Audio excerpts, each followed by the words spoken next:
একবার ওস্তাদ সাগিরউদ্দিন খানও বাংলাদেশে এসেছিলেন এবং অনেকের মতো আপনিও তার কাছে তালিম নিতে গিয়েছিলেন। হ্যাঁ, আমি তালিম নিতে গিয়ে এটা একটু একটু ছোট করার চেষ্টা করি, যদিও অনেক বড়। আমাদের সাগিরউদ্দিন খান সাহেব এত বড় মাপের, এই সাগিরউদ্দিন খান সাহেব কিন্তু অনেকেই জানে না, এনারা কিন্তু ক্লাসিক্যাল মিউজিকের বিরাট পর্বতের মতন। উনি প্রধানত ছিলেন সারেঙ্গি প্লেয়ার, কিন্তু পণ্ডিত ছিলেন গানে গানে।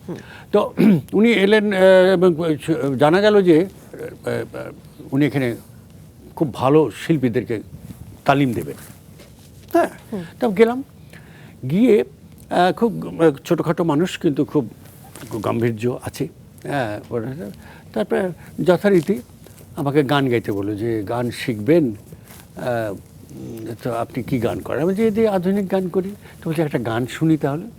তো আমি ভয়ে ভয়ে একটা গান গাইলাম আমার ওই বৈশাখী মেঘের কাছে, যেন পণ্ডিত মানুষ, ওনার কাছে এই টাইপের গান গাওয়াই ভালো। হ্যাঁ, গাইলাম। তো গানটা খুব মনোযোগ দিয়ে উনি এবং তার স্ত্রী খুব মনোযোগী হয়ে গানটা শুনলো। শুনে বলছে যে না, আপনি কেন গান শিখবেন? আমি বলছি যে না সাজিয়ে, মানে আমি তো শাস্ত্রীয় সঙ্গীত শেখা, মানে যে হ্যাঁ আপনার গান সুন্দর, শুদ্ধ বাংলা। অবাংলাই মানুষ ছিলেন, কিন্তু চমৎকার বাংলা বলতেন।